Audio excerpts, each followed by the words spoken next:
आज का मन्ना, नाराज लोगों से मेल मिलाप। बाइबल के पद, मत्ती 5:23। इसलिए यदि तू अपनी भेंट वेदी पर लाए और वहां तू स्मरण करे कि मेरे भाई के मन में मेरी ओर से कुछ विरोध है, तो अपनी भेंट वहीं वेदी के सामने छोड़ दे।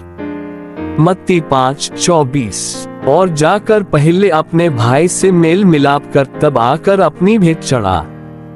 सेवकाई के शब्द, ये पदें खास तौर पर परमेश्वर की संतानों और भाइयों के बीच विवादों को संदर्भित करती हैं।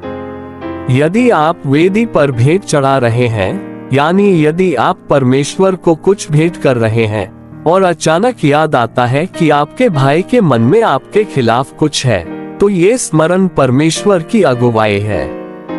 पवित्र आत्मा अक्सर आपको एक जरूरी विचार देता है और आपको जरूरी चीजों की याद दिलाता है। जब आपको कुछ याद आता है या आपको कुछ याद दिलाया जाता है, तो उस विचार को एक तरफ न रखें और यह न सोचें कि यह सिर्फ एक विचार है। यदि आपको याद आता है कि आपके भाई के मन में आपके खिलाफ कुछ है, तो इसका मतलब है कि आपने उसके खिलाफ अपराध किया है। आपका अपराध भौतिक चीजों में हो सकता है या नहीं भी हो सकता है। शायद आपने उसके प्रति अधर्मी व्यवहार करके उसे नाराज किया हो।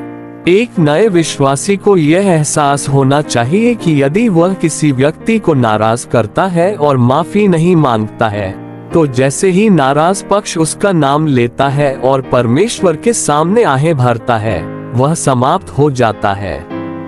वह परमेश्वर को जो कुछ भी अर्पित करता है, वह स्वीकार नहीं किया जाएगा। यदि आप वेदी पर कोई भेंट चढ़ा रहे हैं और आपको याद आता है कि आपके भाई के मन में आपके प्रति कोई शिकायत है या आपके कारण वह आहें भरता है, तो अपनी भेंट न चढ़ाएं। आपको पहले जाकर अपने भाई से मेल मिलाप करना चाहिए।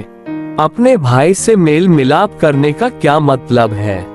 इसका मतलब है भाई के क्रोध को दूर करना। आपको या तो माफी मांगनी पड़ सकती है या फिर चुकाना पड़ सकता है। मेल मिलाप का मतलब है दूसरे की मांग को संतुष्ट करना। आमीन। कल जारी।